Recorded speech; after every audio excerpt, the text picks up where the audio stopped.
Oke. Jadi yang untuk ini Bapak Ibu, untuk bagian ini Bapak Ibu, bagian latar belakang masalah, usahakan ketika Bapak Ibu berbicara tentang kondisi sekolah, upayakan Bapak Ibu menceritakan apa yang fakta permasalahan yang berhasil Bapak Ibu tunjukkan pada apa? Pada LK 3.1 dan 3.2. Seyogianya ini harus bersambung. Ini harus ada ketersambungan cerita. Jadi LK 3.1 ini, LK.1 dan LK.2 itu sebenarnya Bapak Ibu itu menjadi modal Bapak Ibu menceritakan fakta, ya, fakta dan data di latar belakang masalah. Nah, itu Pak Mul bilang berdasarkan hasil penelitian. Pak Mul sudah melakukan penelitian? Mungkin yang dimaksud observasi, toh. Pak Mul? Nah, Iya, Pak. kalau Pak Mul melakukan observasi awal, sebut. Mungkin ini hasil observasi dilaksanakan kapan, di mana, ya? Itu harus diberi catatan kaki. Nah, di bawahnya ini nanti di bawahnya saya beri catatan kaki di bawahnya ini ada catatan kaki. Nah, ini itu saya tanyakan, ini Pak Mul buatnya di mana? Ini ya, saya tanyakan ini kapan di mana? Jadi dilaksanakan observasi kapan di mana. Oke, itu untuk latar belakang masalah. Sekali lagi, di latar belakang masalah ini untuk semuanya ya. Latar belakang masalah ini sebenarnya Bapak Ibu sudah terbantu dengan LK.1 dan LK.2. Itu aja. Apalagi diskusi di awal kita di bagian pertama tadi. Bagus sekali ceritanya. Tapi yang pertanyaan saya, mengapa cerita tadi itu tidak muncul di latar belakang masalah? Karenanya LK 3.1 dan 3.2 membantu Bapak Ibu untuk mengidentifikasi lebih awal tentang permasalahan real di ruang kelas terkait dengan pembelajaran. Lalu itu menjadi bagian apa Bapak Ibu? Menjadi bagian dari apa yang akan kita gunakan dalam menulis latar belakang masalah. Sekali lagi, latar belakang masalah dalam penulisan PTK seyogianya berbasis pada lembar kerja titik 3.1 dan 3.2. Oke, ini untuk latar belakang masalah. Saya sampaikan dulu secara keseluruhan ya, nanti kita akan sampaikan materinya satu persatu. Berikut, ini identifikasi masalahnya udah bagus ya, ini udah oke. Identifikasi masalahnya udah oke. Kemudian batasan masalahnya juga sudah mulai fokus. Pak Mul mulai memfokuskan diri pada pelaksanaan penggunaan PowerPoint, rumusan masalahnya. Nah, ada beberapa teman-teman kita agak keliru sih membuat rumusan masalah. Nah, ini rumusan masalah apakah melalui penerapan media PowerPoint. Nah, ini ya, PowerPoint dapat meningkatkan hasil belajar. Oke, jadi ada dua variabel ya. Ini variabel kita sebut variabel X-nya, kita beri tanda merah. Kemudian variabel Y-nya hasil belajar. Ini hasil belajar. Variabel yang mempengaruhi itu adalah media dan yang dipengaruhi itu adalah hasil belajar. Ini dalam kategori penelitian tindakan kelas. Nah, oke. Dan rumusan masalahnya kita bisa buat dalam bentuk pernyataan dan kita bisa buatkan juga dalam bentuk pertanyaan. Nah, kalau untuk kasus Pak Mul ini dia buat dalam bentuk pertanyaan. Apakah? Nah, boleh juga dalam bentuk pernyataan. Caranya bagaimana, Pak? Dihilangkan saja kata apakah itu. Penerapan media PowerPoint dapat meningkatkan. Nah, itu dalam bentuk pernyataan. Ya. Penerapan itu dihilangkan kata halo. Halo.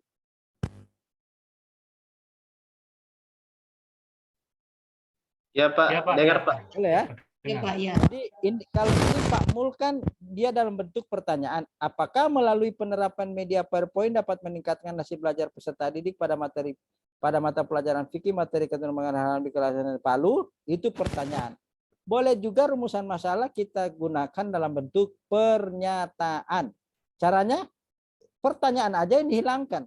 Langsung penerapan media PowerPoint dapat meningkatkan. Itu pernyataan. Lalu menghilangkan kalimat tanda tanya. Boleh. Jadi rumusan masalah kita bisa gunakan dalam bentuk pertanyaan seperti contoh ini atau dalam bentuk pernyataan dengan menghilangkan kata tanya apakah dengan tanda tanya yang ada dalam rumusan masalah. Tujuan penelitian silakan sesuaikan dengan rumusan masalah, manfaat penelitian. Oke, ini standar bagi peneliti, bagi guru ya, ini standar ya Bapak Ibu ya, ini standar. Kemudian bagi peserta didik, oke, kita lah ke bab 2. Nah, ini di bab 2 Bapak Ibu, kita akan cek dulu ya di bab 2. Di bab 2 Bapak Ibu, kita identifikasi tadi variabelnya ada berapa Bapak Ibu? Ada 2, Pak. Apa-apa? Ada 2. Media PowerPoint dan hasil belajar. Ya. Hasil belajar. Seyogianya Bapak Ibu, variabel yang menjadi fokus penelitian ini itu yang dibahas di bab 2 kajian teori. Mari kita periksa. Apakah Pak Mul menulis bab 2 itu berdasarkan fokus dari variabel yang beliau akan teliti. Nah, kita lihat ini ada oke. Nah, kalau kita lihat dari Pak Mul punya proposal, kita bisa melihatnya dengan cara adalah memeriksa kembali ya, memeriksa kembali apakah variabel yang dia sebut Pak Mul itu yang sudah dipilih Pak Mul itu dibahas di kajian teori. Itu yang paling penting Bapak Ibu ya dalam pelaksanaan kajian teorinya. Nah, mari kita lihat apakah itu terjadi di pembahasannya Pak Mul. Nah, kita lihat. Jadi media PowerPoint dan hasil belajar. Mari kita lihat. Hasil belajar. Oke, boleh dia bahas. Apa itu hasil belajar? Pengertian hasil belajar. Oke. Ini judulnya Bapak Ibu ya. Ini judulnya Pak Mul ini ya. Jadi kita tandai dia hasil belajar fikih. Oke, kita tandai warna merah. Kemudian yang berikutnya adalah media PowerPoint. Ini kan fokus dia ya. Benar Bapak Ibu, Pak Mul, benar ini fokus Anda? Iya Pak, benar. Nah, oke, ini fokusnya ya, perhatikan ya. Perhatikan fokusnya ini. Jadi fokus beliau ini adalah hasil belajar dan media PowerPoint. Kita cek. Oh, oke, dia bahas macam-macam hasil belajar. Kita tes lagi bentuk-bentuk hasil belajar. Oke, dia bahas juga itu. Kemudian mata pelajaran fikih dia bahas juga karena dia membahas fikih kan. Tapi fikih tidak keseluruhan yang Pak Mul bahas di sini. Karena dia membahas tentang ketentuan makanan halal dan haram, maka pembahasan di bab 2 itu dia fokuskan pada makanan halal dan haram. Ini dia. Oke. Kita cek apakah dia membahas tentang apa itu PowerPoint. Kita cek apakah di kajian teori dia bahas itu. Kita periksa ke bawah. Ayo mari kita periksa ke bawah. Oh, ada itu. Media PowerPoint. Oke, ada ya. Ada media PowerPoint-nya. Pengertian media, oke. Ada PowerPoint, oke. Sip. Ini penyajiannya menarik. Nah, memiliki kelebihan sebagai berikut. Oke. Nah, ini kerangka konseptualnya. Oke, ini kerangka konseptualnya dalam bentuk. Nah, ini yang saya bilang keterangan gambar ya. Tapi ini Pak Mul.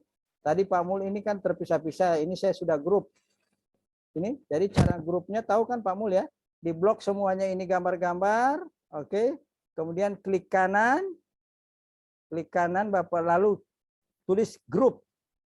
Ya, di grup supaya ketika Bapak meng-enter tidak mau terpisah-pisah ini yang di kotak-kotak. Ya. Tadi saya lihat ini tidak tak grup. Jadi saya udah grup ini, ya. Udah grup. Oke, di grup. Ini juga bisa buat menggunakan aplikasi mind map. Bapak Ibu bisa gunakan juga ada aplikasi bagus namanya mind map. Oke. Ini kerangka pikirnya Pak Mul ya. Oke, ini oke. Hipotesis tindakan juga oke. Sip. Berikut bab 3, metode penelitian. Jenis pendekatannya apa? Oke, PTK. Setting penelitian tempatnya, oke, di Kota Palu, waktunya bulan Mei Juni, oke, 21 20, oh iya. Sumber data, oke, siklus 1, siklus 2, observasi, refleksi, ya. Teknik pengumpulan data, oke, ada tes. Pak Mul buat tes hasil belajar ini kan?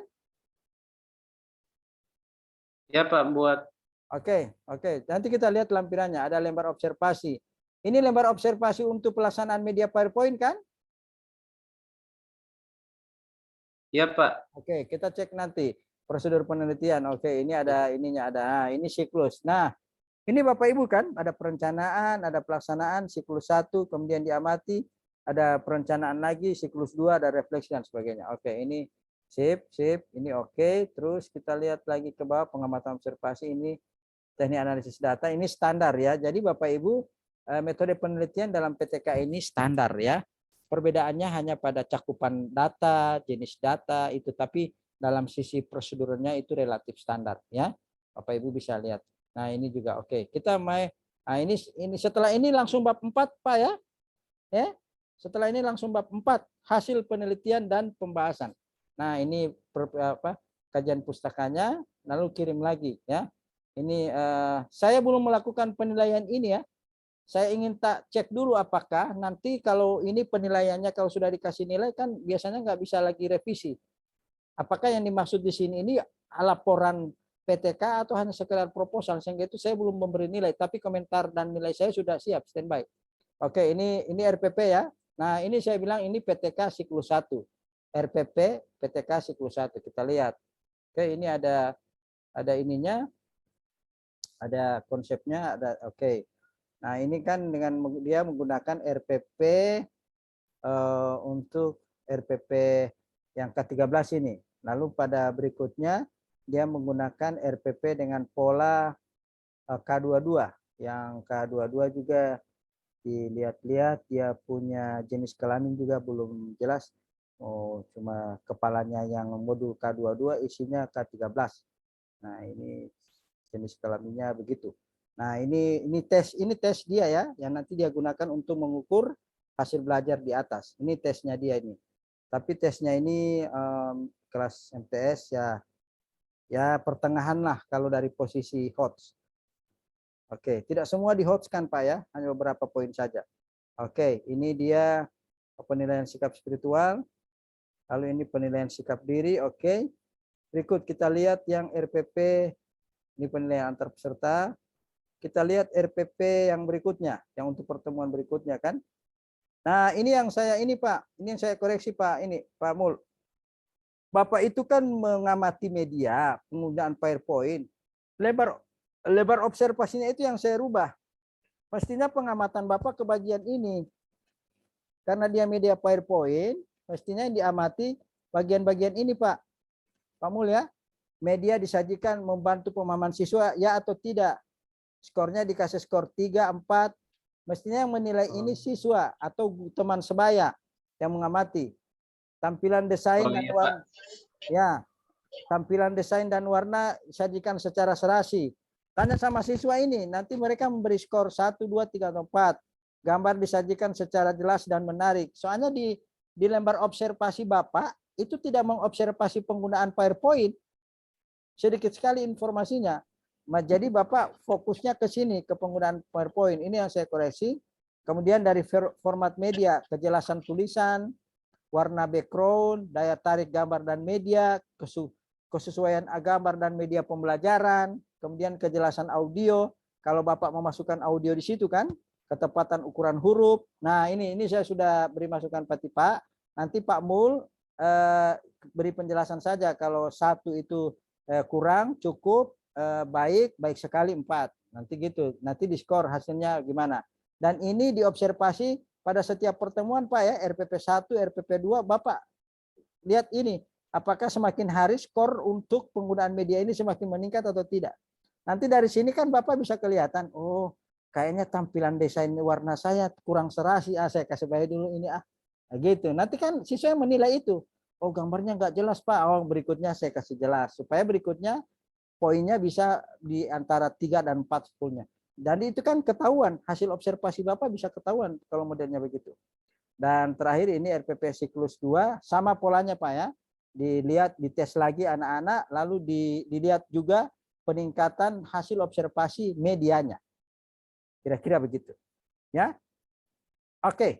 Untuk sampai di sini, ini lampirannya Pak Mul cukup lengkap sampai ke bawah, sampai dan sebagainya. Tapi dari keseluruhan isi yang sudah kita deteksi punya Pak Mul ini, silakan Bapak Ibu mengajukan pertanyaan. Kalau ada pertanyaan, silakan Pak.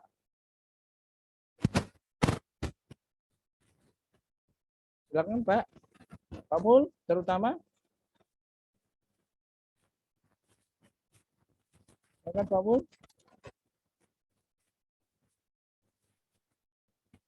Ada pertanyaan Pak Mul, silakan. Halo. Iya, halo. Ya, Assalamualaikum warahmatullahi wabarakatuh. Waalaikumsalam warahmatullahi wabarakatuh. Ya, sebelumnya saya mengucapkan terima kasih karena sudah mendapatkan review dan juga pencerahan dari Bapak untuk perbaikan dari proposal PTK yang sudah saya buat sebelumnya. Karena memang di sini saya kemarin itu kita membuatnya masih karena kita mengerjakan tugas PTK ini nanti pada saat PPG ini Pak. Jadi artinya kita baru belajar nanti di PPG ini. Kalau ada yang PTK seperti ini, pembuatan proposal PTK. Ya. Jadi saya masih istilahnya masih menyesuaikan juga dengan bagaimana teknik-teknik pembuatannya, terutama untuk tadi itu yang Bapak berikan masukan tadi untuk observasi PowerPoint-nya, saya mengucapkan terima kasih karena sudah dimasukkan di situ.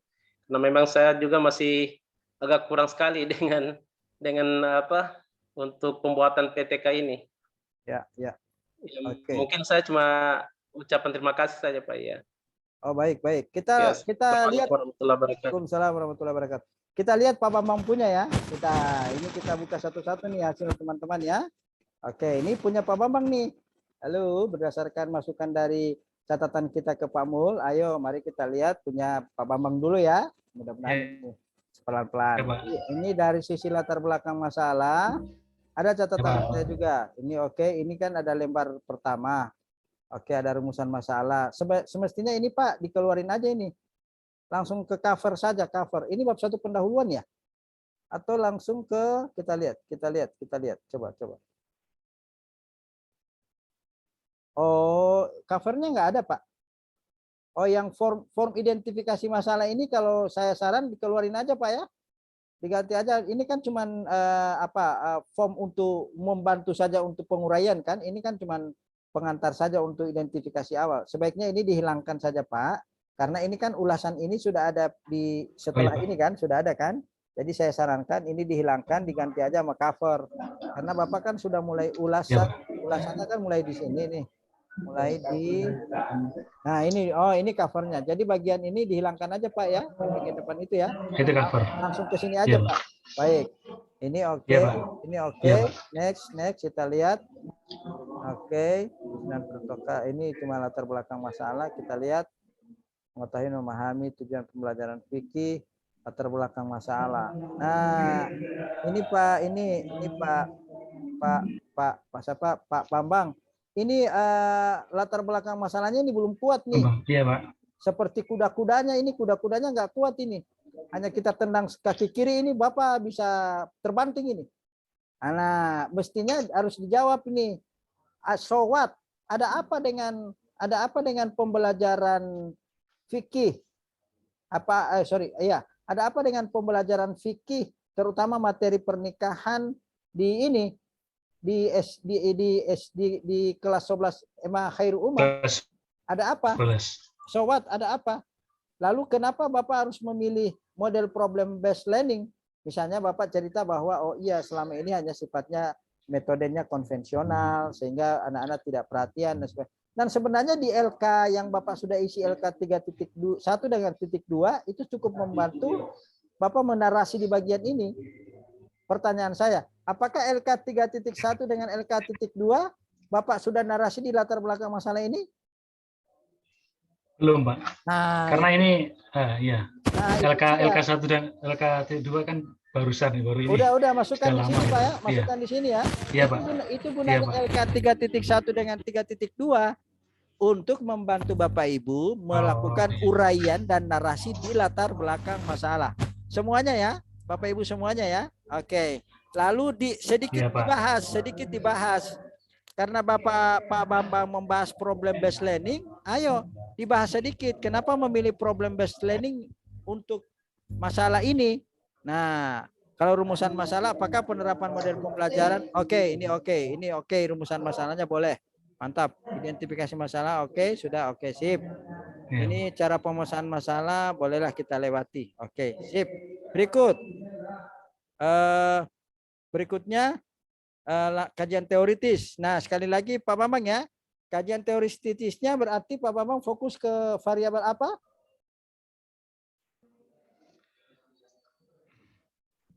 Variabel peningkatan hasil belajar, Pak. Dan model pembelajaran PBL. Kita lihat apakah itu Bapak bahas di kajian teori? Kita lihat. Ini kajian teoritisnya, rasional. Oke, PBL dibahas. Konseptual arul ini enggak ada, Pak. Hanya PBL doang. Jadi tadi tentang judul Bapak itu dibahas di sini ya. Seperti Pak Mul tadi kan bahas tentang hasil belajar, dan dia bahas tentang apa tuh? PowerPoint itu kan beliau bahas itu. Oke, berikut kerangka konseptual bolehlah. Oke, ini clear ini. Oke, hipotesis tindakan sih, penelitian kajian yang relevan. Nah, ini yang menarik nih, Pak Bambang. Kalau Pak Mul bisa menghadirkan penelitian yang relevan, bagus Pak ya. Pak Mul ya. Kalau bisa sih, kalau Pak Bambang kan punya penelitian yang relevan. Nah, kalau tadi Pak Mul punya nggak ada, kalau boleh bisa juga diikuti ini. Oke, berikutnya setting penelitian, metode penelitian nggak masalah. Berikut kita lihat nih ke bagian petunjuk pengisian. Nah, sekarang Pak Bambang ingin saya tanya Pak Bambang. Tadi kan Pak Mul ada lembar observasi PowerPoint, ada tes hasil belajar. Kalau Pak Bambang ini menggunakan apa untuk melihat ini Pak Bambang? Untuk melihat hasil belajar. Pak Bambang pakai tes?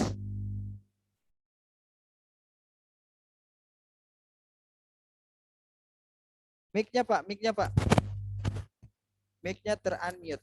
Menggunakan tes, Pak. Oke. Kalau problem based learning untuk melihat efektivitas penggunaan problem based learning, Bapak menggunakan apa? Observasi. Observasi, Pak. Nah, ada lembar observasinya nggak? Ada di bawah, Pak.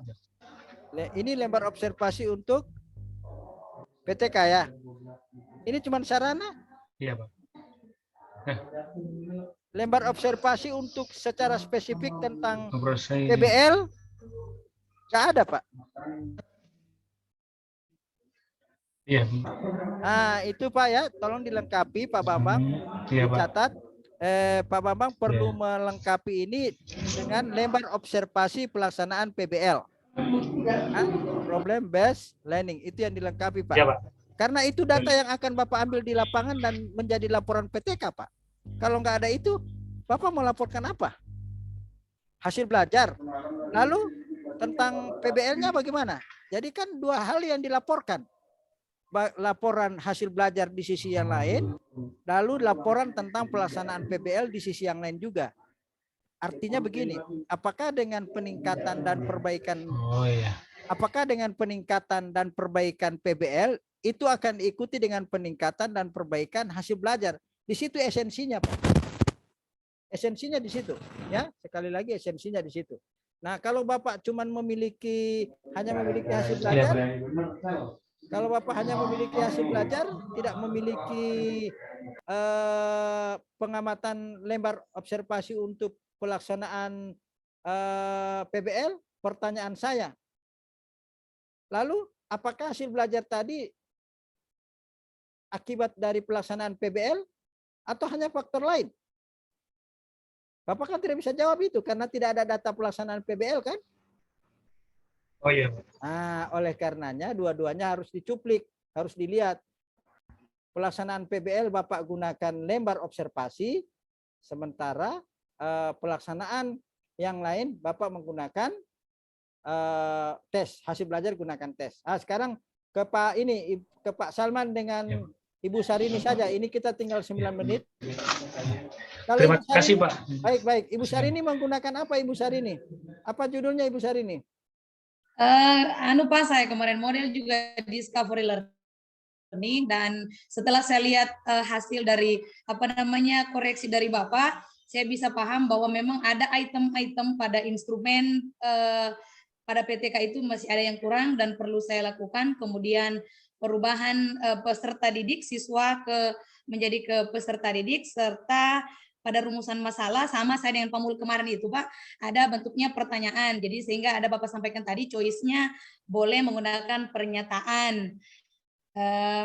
Kemudian pada latar itu saya belum juga cantumkan bahwa kita boleh mengeksplor dari LK 3.1 dan 3.2 pada latar belakang dari proposal PPK yang kita lakukan. Itu yang saya coba catat Pak, karena memang dalam instrumen pada pengumpulan data memang ada beberapa yang kurang Pak. Baik. Pak Salman gimana Pak Salman? Halo Pak Salman. Punya itu. Gimana Pak Salman? Itu untuk peningkatan hasil belajar juga Pak, hanya menggunakan model pembelajaran komparatif tipe Jigsaw.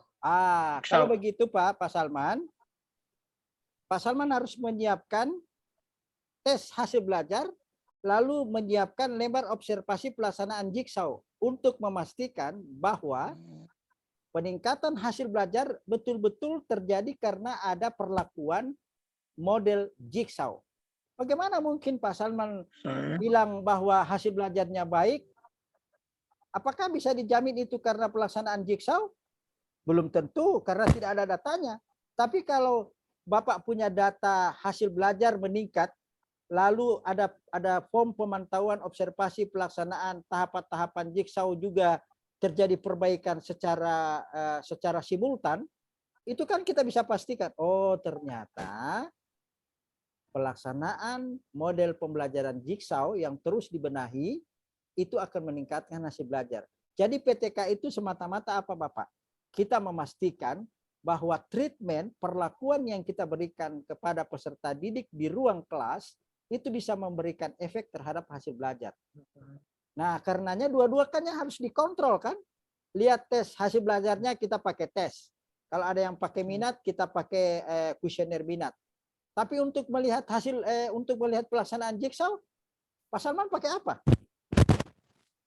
Dia juga tes juga, analisa juga. Tidak boleh pakai tes Pak Salman. Masa pelaksanaan analisa hasil gambar.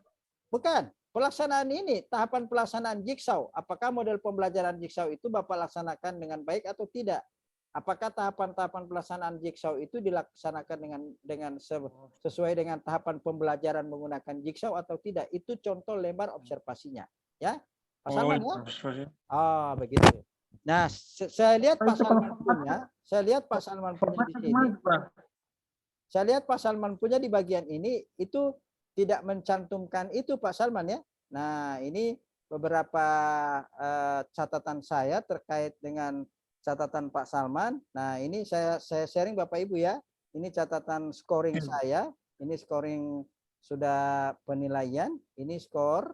Tapi ini skor Bapak Ibu tidak usah lihat dulu karena ini skornya tidak penting. Ini kita bisa lakukan penyesuaian ya. Nah, ini punya Pak Salman ini. Pak Salman kita buka. Nah, ini Pak Salman ya. Pak Salman itu catatan saya adalah permasalahannya apa Pak Salman? So what? Bukan hasil sewot. minat belajar siswa. So what? Hasil Ada apa? Langkah apa? Ya nanti Bapak baca saja ini hasil saya kirim nanti hasil penilaiannya. Baru mana fakta dan data dukung yang valid dan meyakinkan. Apakah permasalahan merupakan penjabaran dari LK 3.1 atau LK 2? Mengapa tidak sinkron ya? So, masalahnya apa Pak Salman? Rumusan masalahnya direformulasi dalam bentuk pertanyaan atau pernyataan. Sarana prasarana dan lain-lain tidak termasuk masalah PTK. Rubah formulasinya. Menjadi apakah model pembelajaran kooperatif tipe Jigsaw dapat meningkatkan hasil belajar? Rubah Pak ya, itu rumusan masalah Bapak. Kajian teori sangat minim, belum fokus pada variabel inti. Variabel inti itu apa? Hasil belajar dan Jigsaw, X dan Y.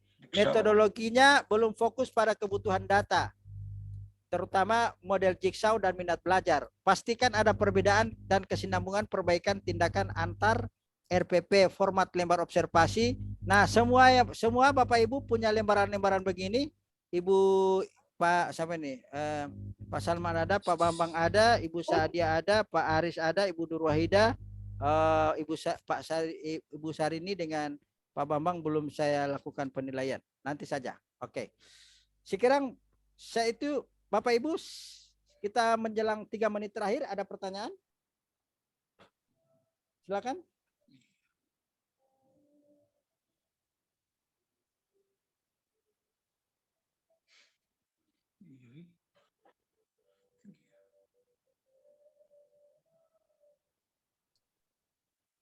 Kalau arahan ini sudah jelas, ya udah, kita selesai saja, ya. Oke. Silakan. Nanti catatan ininya saya kirim di email dulu ya. Saya belum nilai di LMS ya. Takutnya kalau kita udah nilai di LMS, Bapak tidak bisa mengirim lagi koreksiannya. Dan itu datanya udah nilainya udah terkunci. Itu kita khawatir aja itu. Silakan Bapak Ibu, ada pertanyaan? Kita tidak ada, Pak. Oke, jelas ya koreksi kami, jelas? Jelas Pak. Baik. Nah, untuk jelasnya filenya nanti coba kami kirim di email masing-masing tentang koreksian itu, ya. Koreksian file dari Pak Mul kita kirimkan juga, tapi untuk teman-teman lain langsung saya koreksi di daftar nilai dan ada catatannya di bawah. Nah, catatan itu yang coba untuk ditindaklanjuti kemudian Bapak Ibu. Saya kira demikian Bapak Ibu pertemuan kita malam ini. Saya berharap penelitian tindakan kelas yang Bapak Ibu lakukan ini adalah berkontribusi terhadap perbaikan proses pembelajaran dari waktu ke waktu. Tadi Bapak Ibu udah cerita di pertemuan awal. Apa ceritanya? Mengapa kami tanya dan kami mengeksplor cerita itu? Supaya Bapak Ibu sadar dan kemudian memahami, oh ternyata LK1 ini dengan LK 3.2 menjadi acuan kita untuk perbaikan pembelajaran. Sehingga apa pada akhirnya Bapak Ibu? Pada RPP 3, kekurangan dari RPP 1 diatasi pada RPP 2. Kekurangan di RPP 2 diatasi lagi di RPP 3.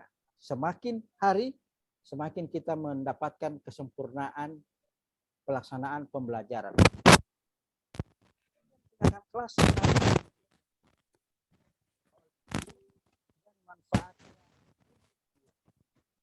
karenanya itu PTK ini menjadi bagian dari mata kuliah PPG.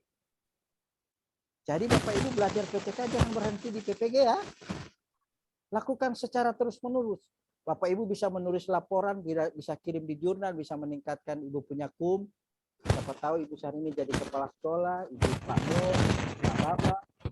KUM-nya terus buat laporan penelitian Bapak Ibu dari PTK ini. Lakukan secara mandiri. Tahap-tahapannya, proposalnya Bapak Ibu sudah sangat memadai. Tinggal insya Allah kami akan dampingi untuk pemanfaatannya. Saya kira demikian. Terima kasih Bapak Ibu. Saya lagi ada pertemuan dengan mahasiswa di sesi malam ini. Jam 9 udah janjian. Terima kasih. Kami sarankan ke Pak Bambang. Mohon teman-teman yang belum mengirimkan link, segera mengirimkan link videonya.